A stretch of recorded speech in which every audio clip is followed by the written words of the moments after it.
In takt planning, your train does not flow horizontally, it flows vertically.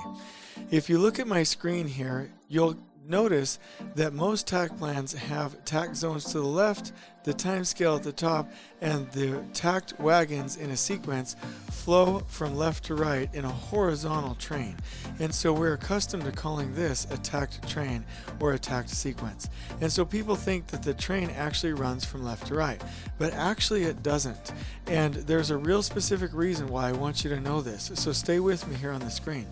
This blue line will be our reference, and as time goes by, it will start to print or catalog to the left, and these takt zones will represent the areas that this vertical train is going through.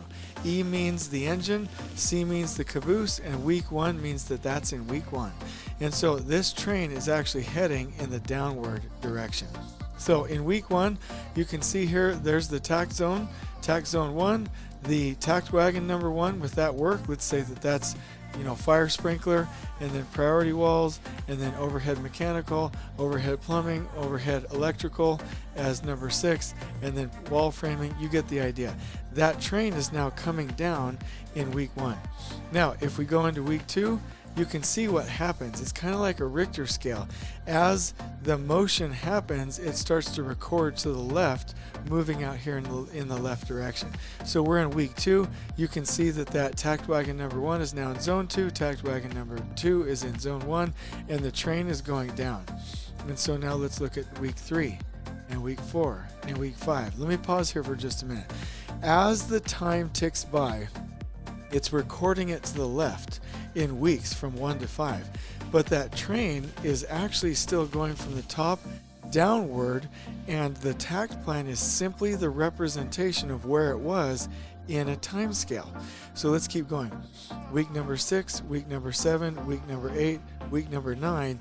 Now the train, as it's going downward, is now fully engaged in all 9 takt zones. Now as it starts to exit the 9th takt zone, you'll see what happens. As I go into week 10 and 11, you'll see that it still trails over here, but there's nothing down here in the bottom corner. And that's because these crews, these workers, these takt wagons have either gone on to a different phase or a different project altogether as it goes into week 12, week 13, week 14, week 15, week 16, week 17, week 18. So this little representation I thought was neat to show you that trains don't move left to right, they move vertically. Now, why would I tell you this in a video? Here's why. The consequences of knowing this means that we get to now properly visualize what can and cannot be done in a takt plan. So let's look at a couple of scenarios. Assuming that all work is leveled, meaning that your takt zones have the same amount of work in them and that work is packaged and leveled, then these will apply. So first and foremost, if you have a takt plan where you have takt wagons that repeat, I want you to know that as that train comes down vertically, that there is a wagon there that needs to be on site or ready to be on site that's just not utilized. Really, throughout the sequence, you have 2. And the same thing happens at the end, is that you have another crew, another takt wagon number 9, and when you start a takt wagon number 1 that's not being utilized. So the first and the last week will have unutilized labor capacity within those processes. Okay, another one. If you ever see a takt plan where you have a phase and then it's stacking on top of another phase, it doesn't mean that the same crew is going to magically go down, down, and over. It means that this phase right here has its own train of crews, and that this phase right here has its own train of crews. It means that you have 2 separate trains with their own separate crews because they can't be at the same place at the same time. Okay, let's go over here.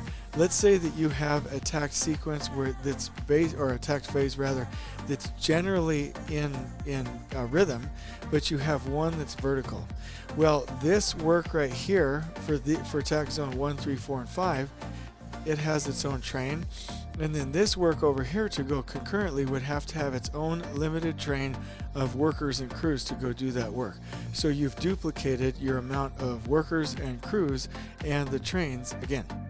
Now, if you come over here and you ever see a takt plan where it's usually there's 5, 5, 5, you have good trade flow, but you ever see this stacking, this means that the normal phase is going to have this vertical train, but in order to get this 5 over here, that 5 comes as an external outside resource.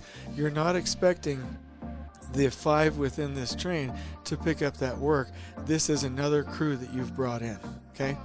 If you ever see a takt plan and a takt phase that's stretched out horizontally, what that means is that as the train's coming down vertically, that the time is ticking faster than the train is going down. The time is ticking faster than the train is going down. So that means that the work is going slower than it actually could. If you go back to this, you'll see that when you're going your optimal speed, you'll usually have an equal amount of takt wagons to takt zones, because you know that you're going at a 1-to-1 pace. And if you're going faster than that, then that means the train's going faster. If you're going more horizontal than that, looking like this, that means the train's going slower and it's not as efficient as it possibly can. Also, if you see the trains, or the phases rather, in a takt plan stacked vertically like this, then that's really not the same crew, because again, we're assuming that the takt zones are all packaged and leveled.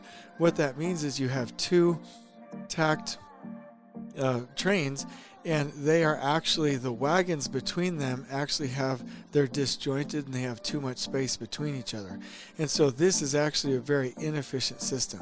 And there are many more of these. This was just a really quick overview of this, but I do want to say that in your takt plans, that train goes vertically, and the takt plan is simply the cataloging of where that train was in time by zone. And I think that's really wonderful, because it will tell us exactly what the consequences are, and it will also show us that we will never see this stacking without having extra crews, extra takt trains, extra manpower. And when we have extra manpower, we lose productivity because of team sizes, complexity of communication, onboarding, orientation, overtime, context switching, and a number of other productivity reductions according to Brooks's law. And so that's why this is important. And this is the first time that I've ever seen this, ever had this explained. I do want to say 100% that this is 100% how the takt train goes through the different areas, and the takt plan is simply the cataloging of it, like the Richter scale, in time. So I hope you've enjoyed this video, and on we go.